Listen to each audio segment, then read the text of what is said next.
did forget one thing, and I'm already starting to record. I'm an idiot.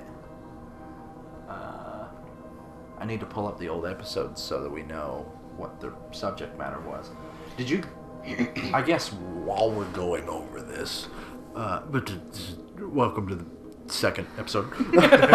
We're here. BooTalk episode 2. Oh god, I pulled up the episode. Stop. Did you guys get to go over the podcast at all? I don't think we did. Okay.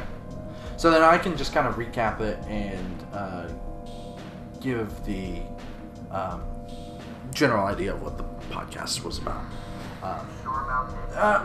No, go away, Mikey. You're dead. You were never on He's this. back from the grave. Quit that. Okay, so I am on the playlist for the podcast on YouTube so that I can see what all we did. First episode is Beast in Hospital Paranormal Part 1 because I had that episode intermingled between both. Right. We've already talked about that. No big deal. I was very proud of the way that I titled this episode. It is called BooTv episode Nope. BooTalk is taking over. BooTalk episode 0. Nice. And it literally was just a recap of BooTv episode 1 because episode 1 was pretty new. And it was also me outlining what I wanted BooTalk to be, which is what we're doing now, not what it ended up being. Right. Not really much to talk about there either, because it was literally just I had condensed the episode down. So me and Mikey have different editing styles, obvious. Right. Yeah. And so I took the first episode and I edited it the way that I would want it, and then put it into a podcast form. And then did the outline for the podcast after that. And then, as we saw, it didn't pan out the way that I wanted it to, and about a year and a half later, here we are. So then we have episode 0.5. I was stalling. I didn't realize how bad this was. This is episode 0.5, Paranormal Part 2. So this is before we had hit... I think the reason I was stalling is I was waiting to get us to a point like where we're at now. Right. I wanted to get here, and it just never happened, so I kept stalling. By the time we hit episode 1, that was kind of me just saying, screw it, this is episode 1. But did you guys get to see Paranormal Part 2 at all? No. Okay, so with the first one, it was focused more on Waverly Hills and the Public Monster. Right. This one, I don't remember the name of this. The little like alien dudes that like a group of like a southern family had to like shoot, and then they wouldn't go away, and the police showed up, and the family just disappeared, and they weren't abducted. They left. Like, they left all their belongings behind and just left. I wish I remembered the name of these things. I think they're just gremlins or something. Like Kentucky Gremlins or something like that.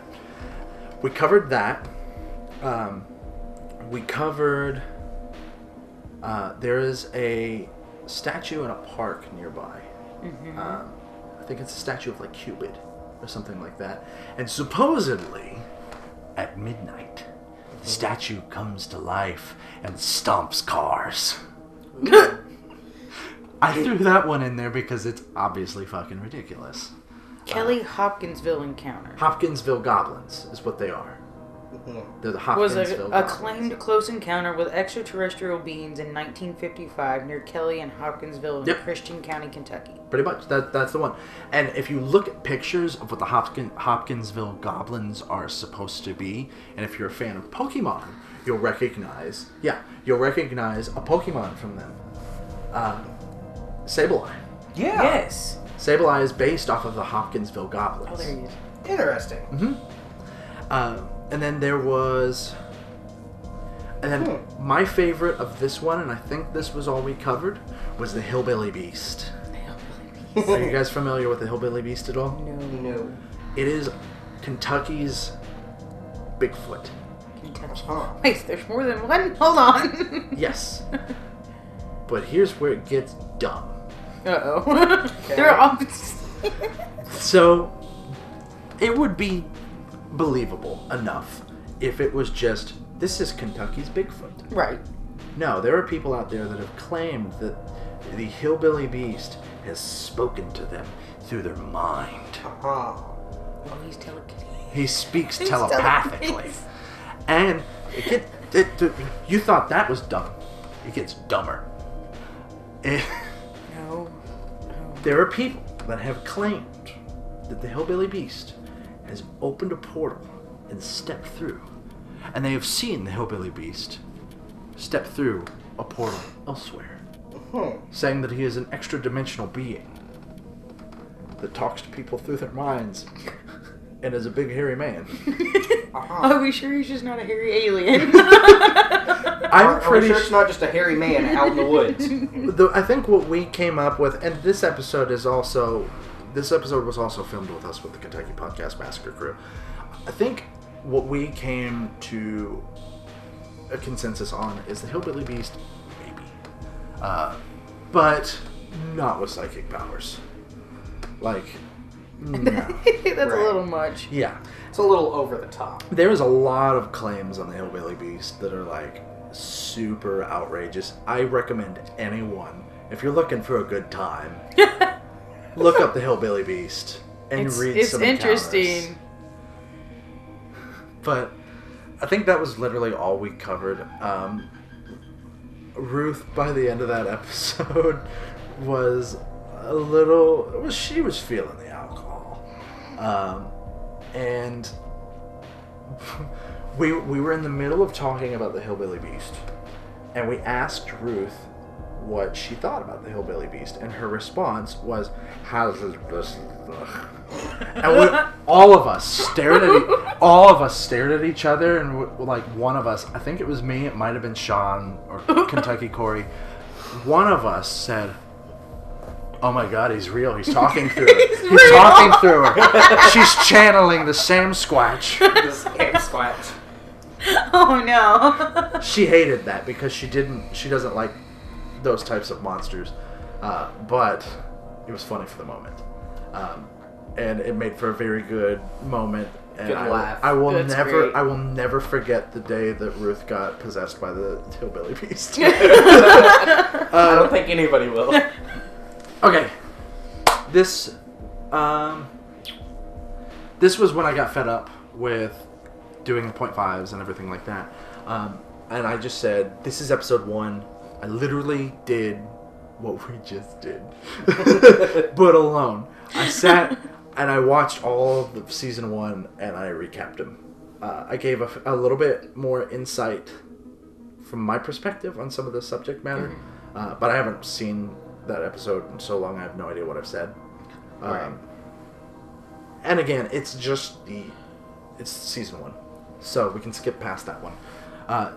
But that was the official episode 1, was a retrospective on BooTv. Episodes 1 through 5, actually. I missed 6. Oh. So we got that one. And then we go into episode 2, Garden of Shadows. Which is... I started branching out into like doing tabletop games. D&D, Dread. I love Dread so much. I would like to play a game of Dread with you at some point. We will, god damn it. And I still want to join a D&D campaign with you. So, are you familiar with what Dread is? Either of you? In essence, I've heard about it here and there, but... You've probably heard me talk about it. Well, I because mean, but I've never gotten in depth with it. So, here's what Dread is. And that is the premise for the next, I think... That it's only this episode. I thought that I split it into multiple parts. I did split it into multiple parts. Okay.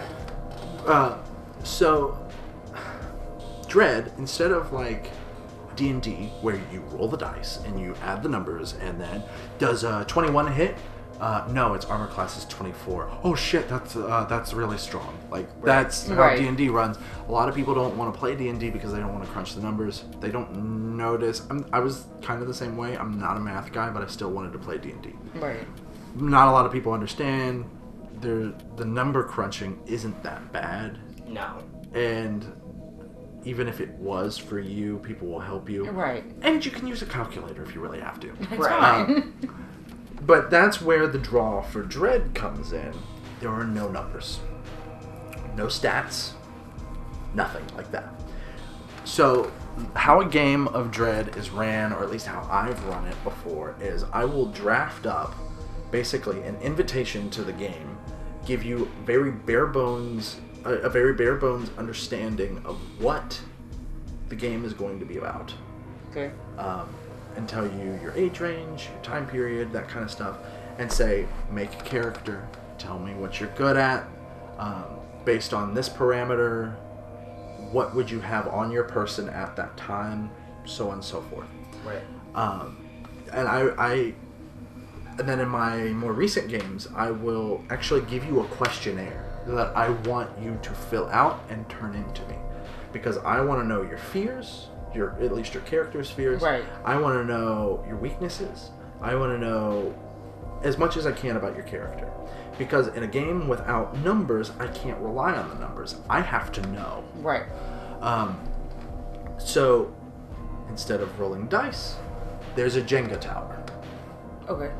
And based on my knowledge of your character, if you do something that is risky or otherwise dangerous to your health or life or someone else's health or life, I will then ask for you to make a pull from the tower, from the Jenga tower, and then place it on top like you would for a normal Jenga game. Right. Most people hear that and they're like, okay, so I'm playing Jenga but with a story.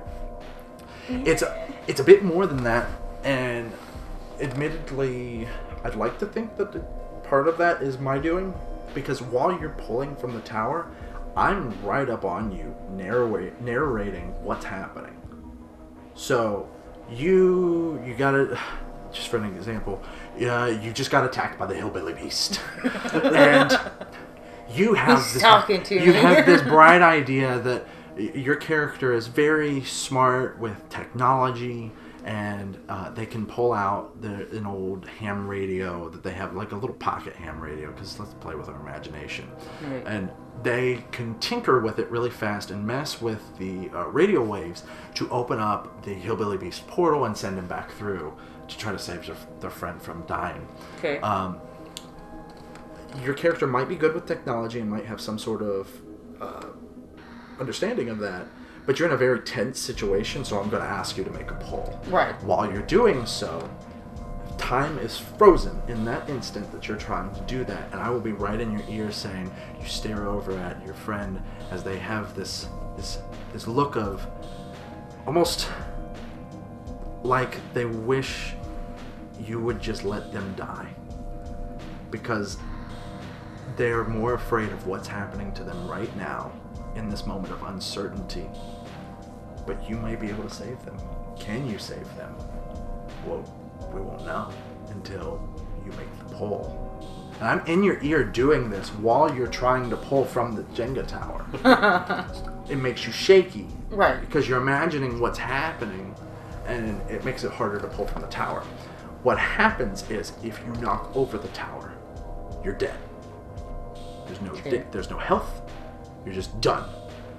Now, assume that I just asked you to make a pull for something that was relatively inconsequential, and I can't think of a reason you would die at all in this moment, but you knocked over the tower.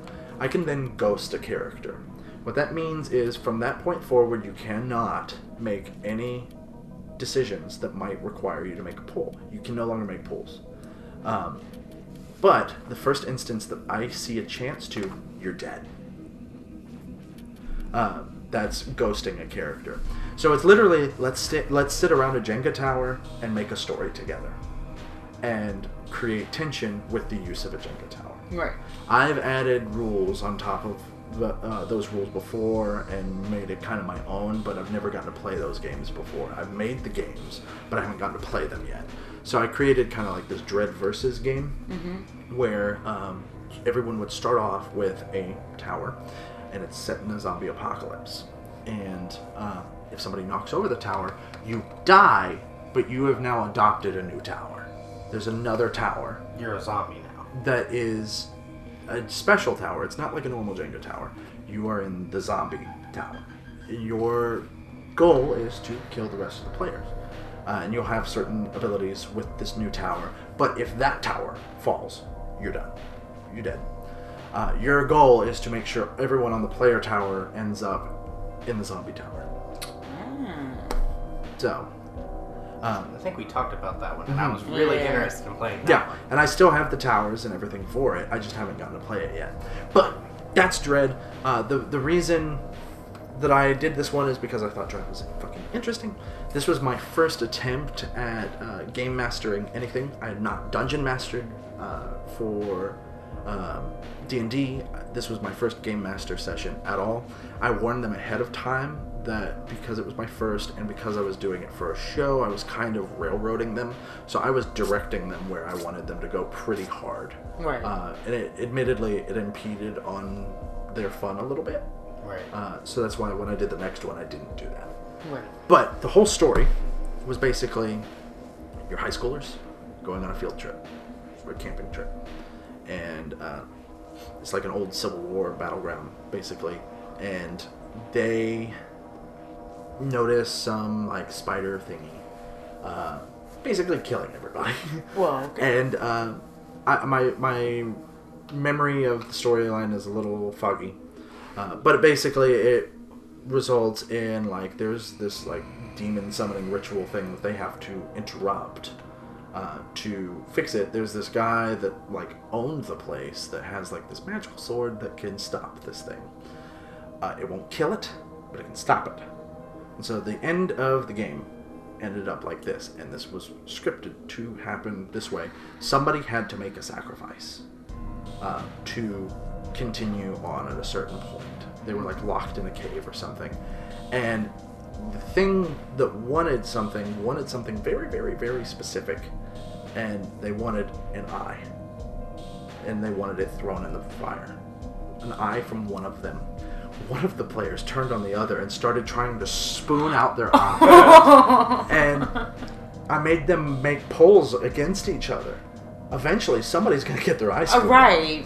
out. But they came to their senses at that point. And I kind of stepped in as a narrator, and I was like, it wants your eye. Because at that point, they're going to kill each other. Right. And they're right at the end of the game. And so he spoons out his own eye and throws it in the fire. Ooh. And it allows them safe passage through, and they have the sword, and they sneak up on this creature, and they stab it into the ground, and the dead ground buds with flowers. The creature lays there, not dead though, but they have to. If that sword's ever pulled out, it's free. Was basically the premise of this. I then turned this into a ongoing storyline for the next Dread episode that we'll get to whenever that comes up. But that's the baseline. What are your thoughts? It's interesting. I'm down. I know I had to explain a lot for that. Let's play a game, like right now. Technically, we could. I could just pull out a tower and do it on the fly. But I know there's not much to talk about. It's a game. Right. So, and then episode 4. So I know I skipped from 2 to 4. Episode 4 was a continuation of that. So I've already talked about it. Episode 3 was a departure for the show, but I felt it was necessary to do. Me and a friend of mine, you guys know him, Tyler. Yes. Went to New Orleans for WrestleMania. Mm-hmm. Right. So we did a wrestling episode on this horror podcast. But it was such a fun event. I thought it was necessary. It's the longest episode on here, running at 2 hours and 30 minutes. Nice. But we basically covered every single show that we went to go see that weekend. Hey, I mean, it was a fun time for both of you, and you wanted to share your experience. Mm-hmm. Admittedly, I probably wouldn't do that again, just because it's such a departure from what I wanted it to be. But the show was still very new at that point in time. It was in its infancy. I was also throwing around the idea of possibly creating a wrestling podcast offshoot. And so the episode is still called BooTalk, but it has a subtitle of Suicide Dive, which would have been the name of the podcast, Suicide Dive. But there's not much to talk about with that either, because it was a WrestleMania that happened like 3 years ago, and we 2 didn't years go. ago, and you didn't go, Right. and I barely remember it. All I remember is that John Cena had a match, and Elias came out and made everybody think that he was the Undertaker, and we were like, "Ah, fuck you, Elias!" And then the Undertaker came out and kicked John Cena's ass, and I was like, "It's the Undertaker!" Oh! That's basically all I remember. I got to see the Undertaker live at WrestleMania, and I was like, "I'm done. I don't have to watch wrestling I'm anymore." done. I got to meet him when I was younger, and like that, I was at the top of the whole wrestling thing. I was like, I don't need to watch it anymore. I still want to meet him. He's a really good, really good man. Yeah. Then episode 5, I believe it was episode 5, yes, is part 3 of Garden of Shadows. We've already talked about it. So now, actually it was part 3, the After Talk. And so the story ends in part 2. The After Talk I thought was important to put on there, and this is why. When you read through the Dread game book, it actually says you should do an after talk thing, because if you do your job correctly, you should get under someone's skin, and you don't want to just be like, "Good game, guys, go home." Right. You want to take the time afterwards to make sure that everyone understands that even though what we just went through was very serious in our imaginations, Right. That I still care about you, everything's okay, that sort of thing. Right. So that, like, you take the time to talk about the game, what happened, make sure everybody understands that everyone's okay, and then you just kind of talk about life at that point, and then everybody can go home. That's what this was, and I just wanted to showcase it. It's kind of like a cool down session, Right. basically. Yeah, pretty much. And I'll get into it again with the next game that we did, which was coming up in a few episodes, because I had to do that. Had to for someone on that next game. After that, we get into episode 6, which is another KPM merger. It was their listener stories.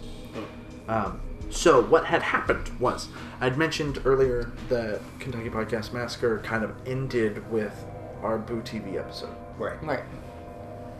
Well, we were meant to record a Kentucky Podcast Massacre episode that night. Through some unfortunate circumstances, we're not able to. Right. So in the episode that they were planning was their listener stories. So they had their listeners send in paranormal stories. Oh. But we couldn't do that, and Kentucky Podcast Massacre had basically gone away. Right. So Sean came to me, and we did Kentucky Podcast Massacre listener stories on BooTalk. We kind of talked of our own paranormal experiences too, which I've pretty much already covered, that I'm a skeptic. Things have happened to me, but I'm still like, I probably You can explain it away. I can come up with a reason, whether it's far-fetched or not, who knows. But I guess we can get back on the paranormal subject with this episode. Yeah. Because that's what, it was the listener stories, but it was centered around paranormal. Right. So, anything you guys want to go over again? We've had that conversation. Yeah. I am a magnet. Yeah. And it's So been is Sean. Since I was... It's in this episode. I was little. It's in this episode, Sean's like, you need to do an investigation with me. I'm like, fuck it, I'm down. Like, I mean, I don't know. I'm not a skeptic. I see things. I witnessed things. Things have happened around me. I mentioned this in the episode. This is the one thing that I do remember, because I've mentioned it pretty frequently whenever paranormal stuff comes up. There are times that I'm just... Like, it might be far-fetched that maybe somebody's faking something, but I've faked something before. Right. I've done it. Right. There was a time at the place that shall not be named, in which a case everyone was like, it's haunted, it was a real place where dead people were, and yada yada yada, outside. And it still says this to this day. It says 451 laundromat. If you go into the back of the building, you can still find laundromat tickets. People all constantly were like, it's haunted, it's haunted, it's haunted. Veteran cast, me included, hid in the back of the house and threw rocks at people. It's haunted by all those socks that everybody lost. The sock gremlins. And then there was some Just other... the left one. And then there was a paranormal investigator group that went through and was proven they had faked some stuff. Maybe not everything, but if they faked one thing, you don't know. They're what willing else to fake others. Right. They caught Corey running back because he forgot that they were filming. Yeah. Yeah. So and it's a shadow. That's what the Factor Faked episode was on. I think that it was Factor Faked. That's what the whole episode was on. Was like this thing, and they're like, we caught this thing, and the whole time Corey's just like, that's me. I can see orange. That's me. And they proved that it was faked, not quite the way that it was actually faked, but it was faked. Yeah. Well. And then they proved that the whole chair flipping thing could have been faked too. And, right. And I think they didn't know how to explain the whole scratches thing on Tad. I've heard some people claim that Tad just is eccentric and does that kind of stuff to himself. I love Tad, so I'm not going to accuse him of that. Right. The only way to know is to ask him if he did it to himself. Exactly. And people have asked him, and he said no, he hasn't. People don't believe him. That's their opinion. I'm a skeptic, but I'm not going to accuse him of faking it. Right. So that's one thing I can't explain because I'm not going to accuse a friend of faking it. Exactly. But everything else that group did, pretty much bullshit. Right. Pretty much bullshit. And like, they would go on and on about like, oh, we caught this amazing EVP on this moment. And our directors are like, that's when we snuck up to the recording software and went, eating 1,000,000 dildos. And they'd be like, what does it say? I'm surprised one of you all didn't sneak up to it and fart in front of it. So, but I think he's telling us to get out. But do you understand my skepticism? Oh yeah, and I mean, there's TV shows out there that there's a lot of fake shit that they do, and you know they've Zach got Bagans. they've got, come on, bro. They've got plenty of ratings and everything, right. and everybody's all this, and this. But you know, there's some things on those shows you can be like, that's fake, man. Come on. Have you guys watched BuzzFeed Unsolved ever? Maybe once. I don't know. It's great. I used to not want to admit that I watched it because BuzzFeed, but it's great. So, you know that meme, hey there demons, it's me, your boy? Yes. Yeah. It's from BuzzFeed Unsolved. So, when I talk about what I would be like as a paranormal investigator, I am Shane. I am, hey there demons, it's me, your boy. Come at me. And like there was one episode where like Grant, who's like, I think his name's Grant, is like one of that guy's names. He's like super. He's the shorter one. Yeah, he's like super into the paranormal shit. Shane is completely skeptic. Yeah. And that's the way they do their dynamic. And like, Grant's just like, don't say a word. Shane's like, fergalicious. The most outrageous crap. And he was like, what did I just say? And he was like, oh, but it wasn't a word when we were playing words with friends. Like that, I'm Shane. So give it a chance. It's a good show. But no, if we do a paranormal investigation, I'm Shane. At one point, they go to this haunted, like, demonic bridge area where like supposedly this like basically goat man steals people away. So kind of like a public legend. Pretty much, but they're on a bridge, but it's not quite the same way. It's like a couple feet drop. Right. But like it's his bridge apparently, and is he a troll? Pretty much. He's a goat troll. And Grant's like just a hairy troll. Grant's like, we gotta be respectful. I don't want any bad shit to happen. Shane goes up and starts stomping on the bridge. He goes, I'm stomping on your bridge, goat man. What are you going to do? Looks like you're going to have to come and kill me. And Grant's freaking the fuck out. I'm Shane. Oh, God. You know what would have been great is if someone showed up in a goat costume and, like, ran off with him in a sack. But again... Like, tried to put him in a bag. Just so you all are aware, I'm Shane. So... Well, if we're going to continue on the topic of paranormal, I know you all covered it on BooTalk and Kentucky Podcast Massacre episode. The crawler, or whatever it is. Creeper. The creeper. Mm-hmm. I fully believe that's a bunch of bullshit. Yes. Yeah, and they even covered that during our tour there, and I was like, the whole time she was saying that, I was still feeling the alcohol, so I had the urge to just go, bullshit. Like she brought it up, and all three of us were like, Like, I think that's the most bullshit story out of Waverly. It's so, like, everything else is so mostly believable. Right. And then just having this, like, demonic thing there, like, where was this 100 years ago?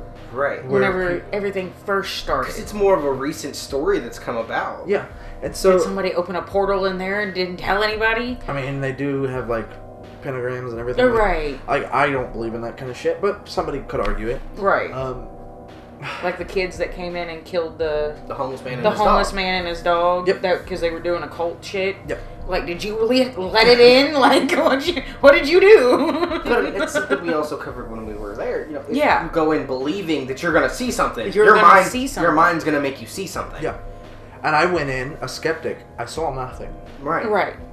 So, and that's another thing that, like, granted, we were in a big group of people, but that's another thing why if, like, we go there, I'm pretty confident in myself. And see, that's my thing. Like, you can, like us, like, we believe in it, but if you go in, like, oh, well, people have seen stuff, your brain is going to be like, oh, well, something's supposed to be here. Mm-hmm. So you're going to see something. Our brains are wired to find patterns and see other human shapes. That's why you see Jesus Christ in Cheetos. That's why you see and on toast. Jesus Christ. But Cheeto Christ? Yes. Cheeto Christ. Yeah, Jesus. Jesus! No, Jesus is a rat. Thank you. He's my Jesus and toast Jesus, like. But that's why our brains will see those things, is because they're wired to see that. Right. I'll go over this real fast. It's something I go over in my my actor training guide. I go through. It's something I've never seen, and eventually we'll cover this again. I've never seen in any of my training ever before, was understanding why people fear. Right. Not why people fear what we do. Just in general. Why are people afraid of things in general? And as it pertains to us, our brains are wired to find these humanly characteristics. So when I play Mad Me and I'm vomiting black, there's a reason I'm doing this, and there's a reason I chose black. I could have gone with green, I could have gone with yellow, and it would have looked a bit more like vomit. But why I chose black is because our brains are wired to find things that are common between people. Mm-hmm. And if something is out of the ordinary, the brain goes, that's not normal, run away. Right. Like it triggers a defense mechanism. Flight response. Yeah. It's a defense mechanism, like with the bubonic plague. You would see somebody with sores all over their body like that. Or hacking up a lung. And your brain is wired to say, that's not normal, that's not safe. Stay away. So, I feed off of that by vomiting black. It's the same sort of concept as, like, I'm feeding off of what the brain is wired to do. If you go in expecting to see something, you're going to see something. You're going to see something because your brain is wired to find those things. Right. Your brain's going to make you see it. Yes. But if you go in with the mindset, that it's not a possibility, you're not going to see anything that's not there. Yeah. That's why I go in with that kind of mindset. Exactly. Even though we believe that's the same mindset we Oh, go yeah. with. Oh, I'm not accusing you of anything else. But that's why... Don't set yourself up for failure. But that's why I was like, I ain't going to see nothing. And then I sobered up and I was like, demon. And he was with his horns. He was like 7 foot. He was a tall. It's like, this is guy. where I go to hell. I'm gonna get. I was wrong. Oh dear God, I was wrong. I'm getting drugged to hell right now. And the doctor has part of his story in Waverly, so I was like, fuck, I'm gonna die where the doctor began. My God. This is how it ends. This is poetic. Poetic justice at its finest. So do we want to move on, or do we want to keep lingering on paranormal? I'm ready to move on if you are. We got 3 more episodes to go through, but we'll see on how much we actually have to talk about. But you can always come back. Because the next one is Unsolved Mysteries, and That one was interesting. you might remember this one better than I do then, because I know that it was super interesting and I loved doing it. I don't remember anything from it, and I haven't watched it in forever.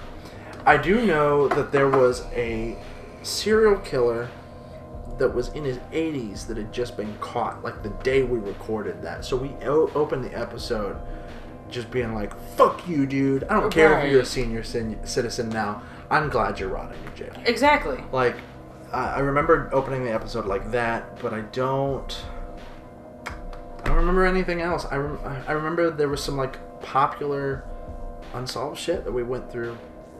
I don't remember it. Right, and most of the unsolved mysteries are more of like child abduction. Yeah, I know we went over like 1 or 2 child abductions. Right, and that's where most of your unsolved mysteries are, is like people just going missing. Yeah. A lot of those, it starts out as when they're kids, and then they're still missing to this day, and they're missing, but they've adjusted to a new life with a new name, and right, you know, like they're an adult now. I think I might have just triggered something that, like, there was this family. We might have covered it on this, but I'm aware of the story. There was this family that literally, for no reason, in the middle of the night, just vanished, left. Yes. And they found the kids later, live, I believe. Right. And then they found the car with the dog, and then I don't think they ever found the parents. Yeah, like it was almost like they had dropped the kids off. And the kids gave us like a very weird story about how, like, dad was going crazy and they had to run away. And, like, it was like, that was one of the weird ones that, like, just like stood out. Like, yeah, why'd that happen? What is that? What mental breakdown happened there? Either mental breakdown, or some people take it to, like, the paranormal. Right. They get, the parents were either possessed, quote unquote, or abducted. Yeah. And the car was abandoned. With the dog in it. But yeah, like, I work in daycare. You don't leave your dog behind, okay? Like, and, like, the kids weren't anywhere near, like, where the car was.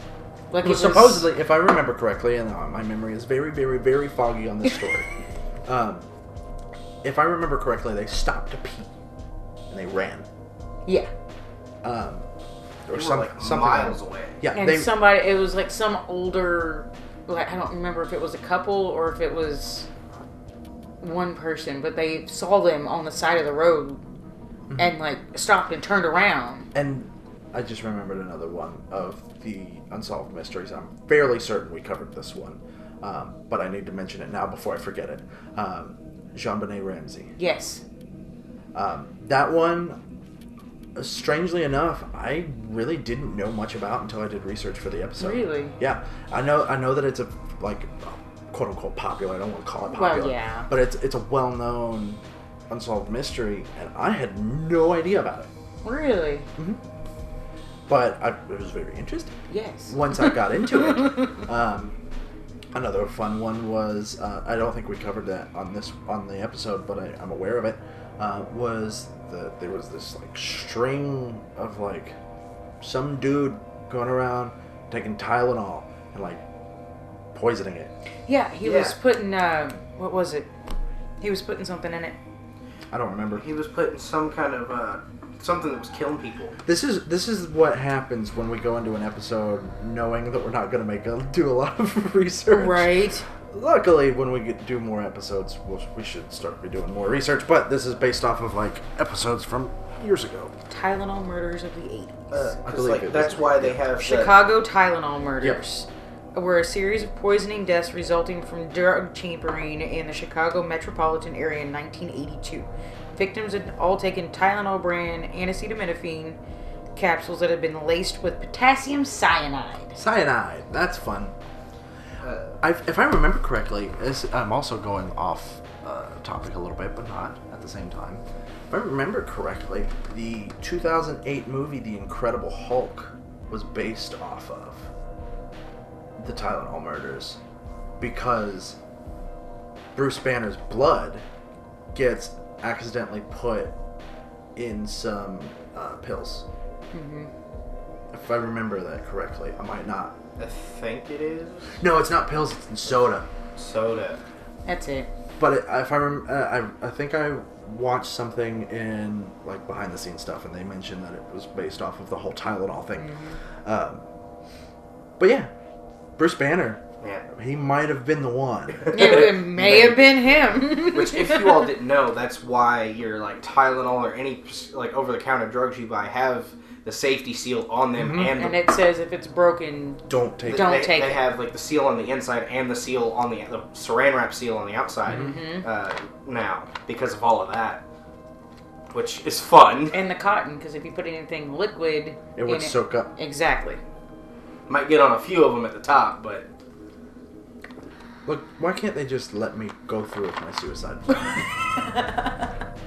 I just want to die. Just once. Come on. I mean, as long as we've got some Narcan and a defibrillator, we can bring it back. Hey, Narcan ain't gonna bring you back from cyanide. I'm sorry. No, not cyanide, but like depending on what it is. That would be cool, though. I mean, I'm not gonna fucking do this. Like, it would be cool to be able to die and then come back and be like, guys, this is what it's like. There's nothing. It's the abyss. It's a black abyss.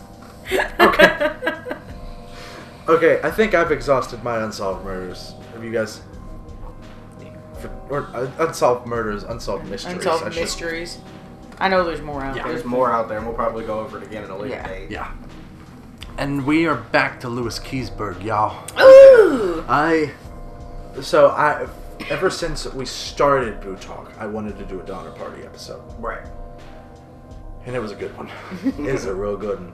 There was a lot of stuff that I wasn't 100% sure on before doing the research for this episode.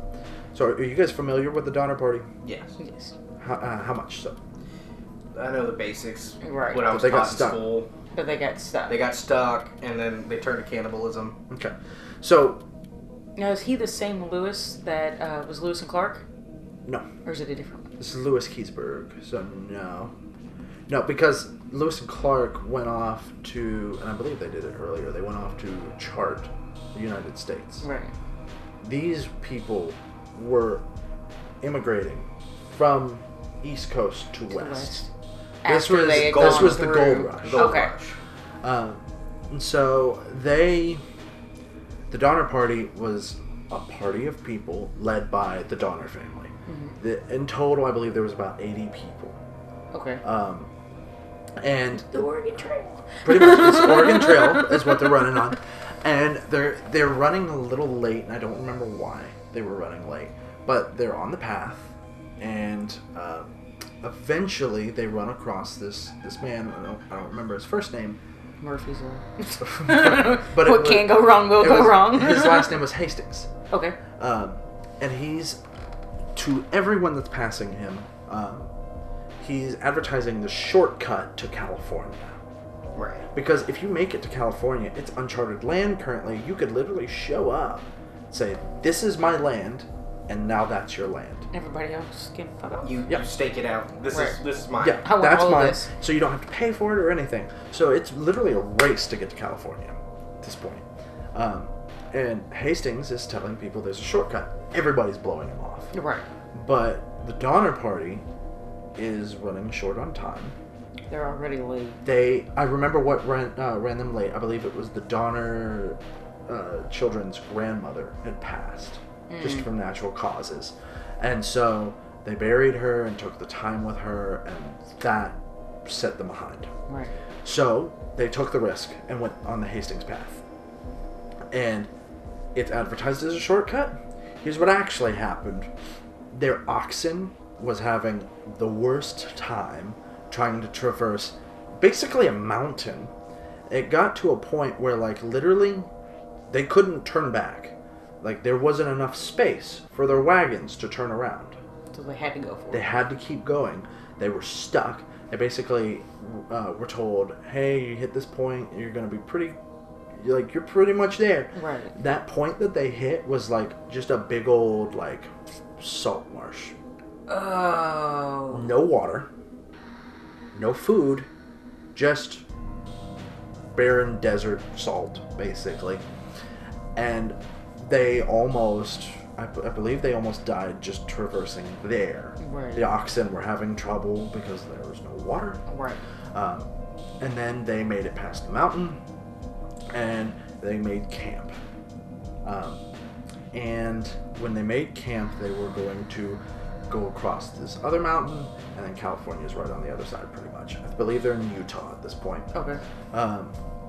And they made camp, and in the middle of the night, snow just bombards. Because when it snows out there, it snows out there. Yeah, it just Especially bombards up that them. high. Yeah. So The altitude. So, not only can they not turn back because of the space, they can no longer turn back because of the space, and it's now snowed out to where their oxen basically slip off. Oh, that would be fun. They can't go forward because they can't traverse the snow. It's too deep. So they're forced to stay put, run out their food rations, eat their oxen, and then start to eat each other. There are several stories of people leaving camp, trying to go to California, and people would start dying out there. That's actually how they got the idea for cannibalism. Somebody went up there with, like, Native Americans, trying to help them. Somebody died of frostbite, and they basically said, let's eat them. And the Native Americans were like, fuck no, and left. And we're done. And so they ate them and then made their way back to camp because they couldn't, without the Native Americans, they couldn't find their way through. Right. They made their way back to camp and they were like, it sucks, but this is what we did. And that's what they did. I believe they saved about 30 people out of the 80. It was either 30 or 50. I know that's a wide margin, but I know it was one of those two numbers. And everyone else had either just passed or had passed and been eaten. The Donner family, their children were sent ahead with a rescue party. They could only take a few people at a time. Take kids. So they took the kids first, and then the Donners' father and mother. The father was deathly sick, and the mother refused to leave their side, so the kids went without the mom. Right. He died, presumably was eaten. Right. And then what happened with the mother was assumed she might have been murdered. It was those two Donners and Louis Keseberg. Those were the last three people there. Everybody else had gone with the rescue party. Louis Keseberg stayed behind to give them some support, basically. Right. People were presuming that Keseberg had killed her and eaten her. There's no evidence for it, obviously. Right, if he ate her. And when the next rescue party came, the Donners were gone, and Keseberg was there. And they took Keseberg to California. Out of everyone in the Donner party, he's the only one to have openly admitted to eating people. The other people in the party. Because everybody else was just too ashamed to admit it. He admitted it. Well. He started being branded a cannibal. His name was slandered. And he actually sued the government and won for $1. I know that. That's a lot of money. Sorry, back then. that was a lot of money back then. Yeah, it's a lot of money back then. But it's funny to hear now. He won for $1, and he opened a restaurant with that dollar.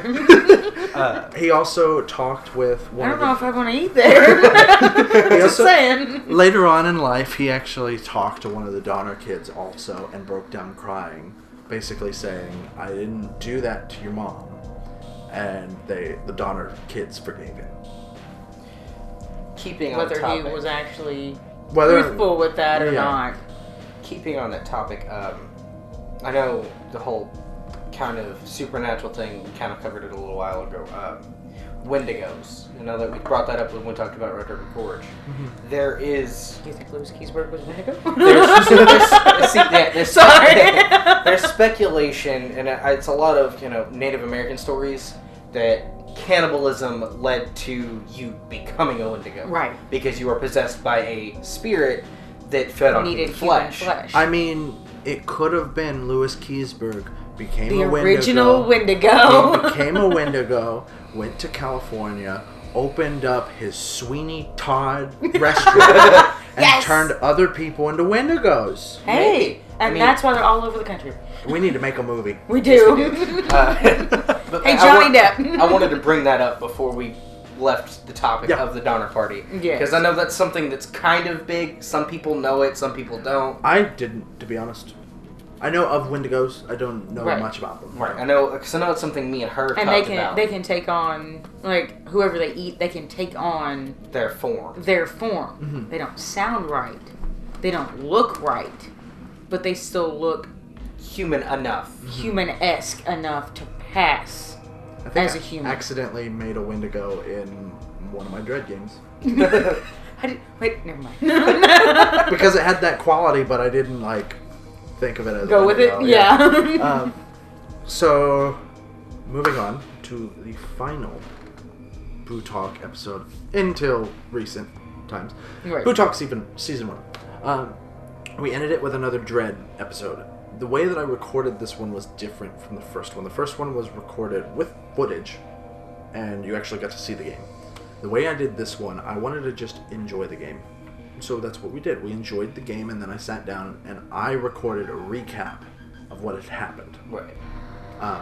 This was a continuation of the original story. So, moving on from the Garden of Shadow, where this demon thing was basically sealed, the party had found out, and one of the members of the party is from the original game. So she knows all this shit happened. Right.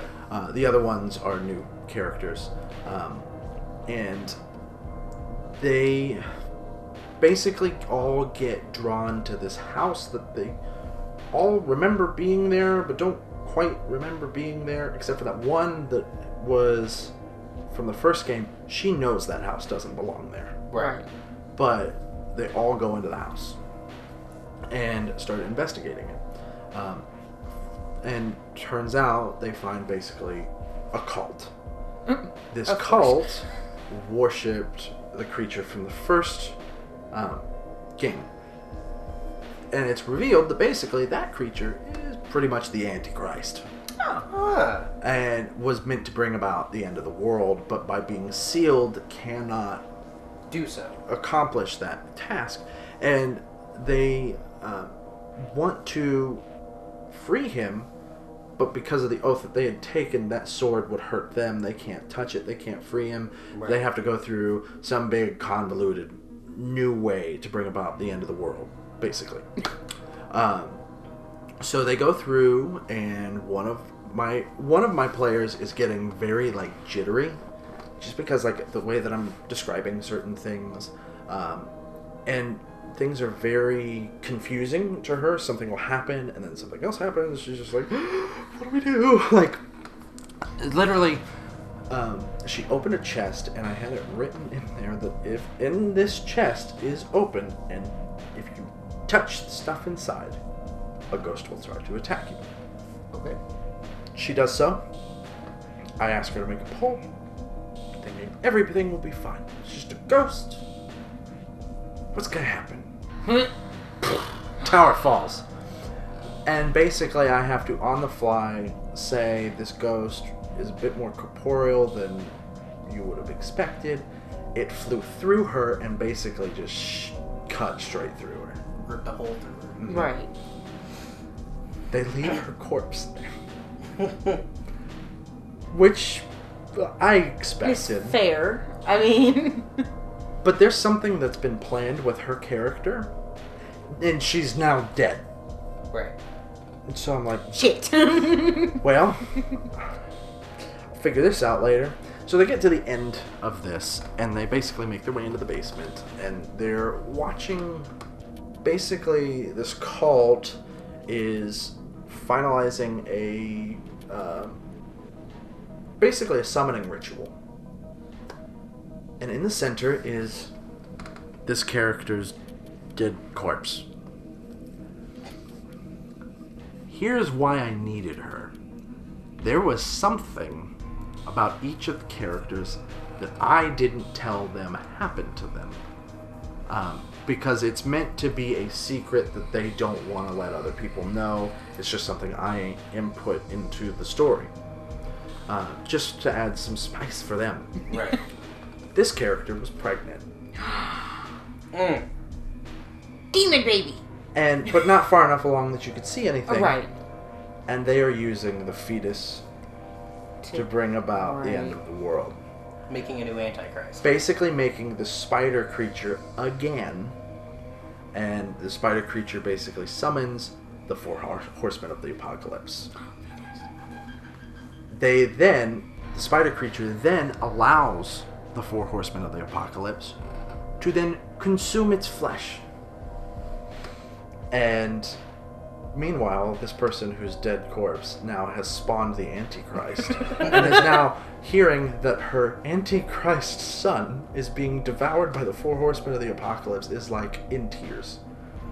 Because yes, it's a demon baby, but it's her baby. Well, yeah. And so... I'ma love it anyway. And so they start trying to fight the 4 horsemen of the apocalypse. What the fuck are you gonna do? What are you doing? So they just keep walking towards them. And the lady that organized this whole shit, she's basically cannibalized too by the horsemen. And basically, I'm telling the characters, run away. That is your only option right now. Run You don't away. have another option. And they run. They make it out, and then the house disappears. That is meant to lead into the next chapter of the story, where the 4 horsemen of the apocalypse... I thought about it. When you take all 4 horsemen and put them together, what would you have? A zombie apocalypse. War has that mob mentality of the zombies. Famine, obviously. Right. Plague, obviously. Yeah. Right. And then what's the 4th one? War, famine, plague, death. Death. Obviously. Death is zombies. So, Right. I basically theorized that the arrival of all 4 horsemen at the same time would bring about the zombie apocalypse. So, this zombie apocalypse dread game that I want to do is the 3rd chapter of the story. In which case, you have to get rid of the 4 horsemen of the apocalypse to save the world from a zombie apocalypse. Right. But that was the recap of this episode, basically. That's the game that you had to do. Yes, it's a trilogy that I've not finished the 3rd part on yet. We should do that. We will, eventually. Eventually. But what do you guys think of the story, I guess? Because that's basically a story series. I enjoy it. I think It's very interesting. I think it's a very, very interesting concept. And the zombie game that I have devised is actually made to where the other ones I had a rough... The first one, I railroaded things. I knew exactly where the game was going to go. The second one, I knew mostly where it was going to go.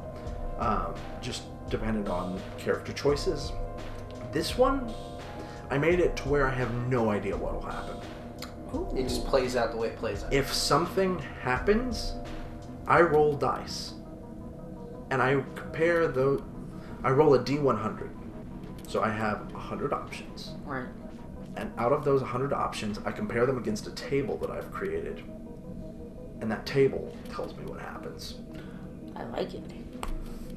And so, basically, beating the game will either come to me deciding, okay, it's time to take you to the end of the game, or the dice take you there. Realistically, I could roll the dice and they take you to the end of the game right at the beginning. Right. Which would completely throw a wrench in everything. It would, but it's possible. Yes. It's a 1 in 100 chance. Unless you upped it to 200 and rolled 2 D100s. We would do that. You know that, right? Probably. We would sit down and go, well, we're done. But that is something I created so that I could make the game more expansive. There's a loot table where, like, if you loot a corpse, I'll roll dice and tell you what you get. Some of it's useless shit. Well. Yeah, I mean, it's going to be in an apocalypse. It's a corpse. Yeah. You got flesh. Right. You got bloody. But that's the trilogy that, I guess, since I've done the first 2 episodes on the show, I'd do the third on there too. I don't know if I'd do another Dread game after that on the show. Right. But I'd probably finish out the trilogy here. But any other thoughts from you all? And do you have any other storylines for Dread in mind other than the one that you're... I was going to do one based on Hotel. Do you still want to do one based on Hotel? I'd have to make it based on Hotel now. It was supposed to be Hotel. Right. It was meant to be a device used for people struggling with character creation. Right. So you would be a newbie at Hotel and you're having trouble creating a character. Okay, let's play Dread. We're gonna figure it out. You're gonna find your character is going to end up in the hotel and try to survive. And basically when the tower falls, you're not going to die. You're going to be conditioned, brainwashed by Thomas Gribbons. And if we had multiple people playing, of course, we would do the 2 tower thing to where the conditioned would try to get the non-conditioned people. Right. But that was one game that I was thinking about. I could do others. I could literally sit here and probably just make one up on the fly if we really wanted to. I know. What? Base it off of Shadowlands and Darkness. I didn't get a lot of anything from Shadowlands. Like, I didn't know a lot about it because I wasn't on the inside. Right. But I could. I know that was based on, like, opening a portal to... Because my character, you had to consume something in order to pass. You either drank or ate. And you wouldn't let me do both. I tried. I would have let you do both. I asked, and you were just like... I was like, but I want to drink. Should have taken the bottle. But, like, I ate, like, 50 mealworms. He stuck his whole hand in it and was like, ah. Yeah, I heard. It was great. I went home, came home, and so normally my beard is covered in that vomit stuff. Yeah. And it's very sticky. I looked in the mirror, I had vomit and mealworm. He sent me a message. He went, I have mealworms. Did you eat them? No. I had little, like... Crunchies. Little mealworm heads just sticking out of my beard, missing the rest of their body because I had consumed them. I think that would look great for Mad Me next year. Make people eat a whole mealworm out of your beard. Here. But like 5 minutes after your scene, I was just like, there's legs in my teeth. And everybody just, like, the group that I was with just turned and looked at me, and I was like, I'm serious. Do you want to see? Which I don't blame, like, because I was in there with that group trying to comfort that one girl. Yes. And so I didn't want to, like, scare her. I didn't want to, like, be too mean, but I wanted to, like... Mess with them. With them a little bit. So, like, when you present me with the opportunity to eat mealworms, I said how much, and you said as much as you want. I'm like, You should have eaten the potted meat. Oh, gosh. No, I wouldn't have done that. Oh, my gosh. Are we ready to close? It smelled like cat food. It was gross. We're going on tangents now. Are we ready to close? Yeah. Okay. Well, we're just over an hour at this point. So, I think this was an appropriate way to get through this. We are now done with the recap, so the next episodes we'll be doing of both TV and talk will be completely original. Not 100% sure what we're doing yet, but we'll figure it out. We got time. So, again, thank you for joining us on our Rebirth. Without all that extra bad jelly bits. Jelly bits. I'm just gonna... Okay, it's also very late, so I'm just gonna say the thing. Stay spooky, my friends.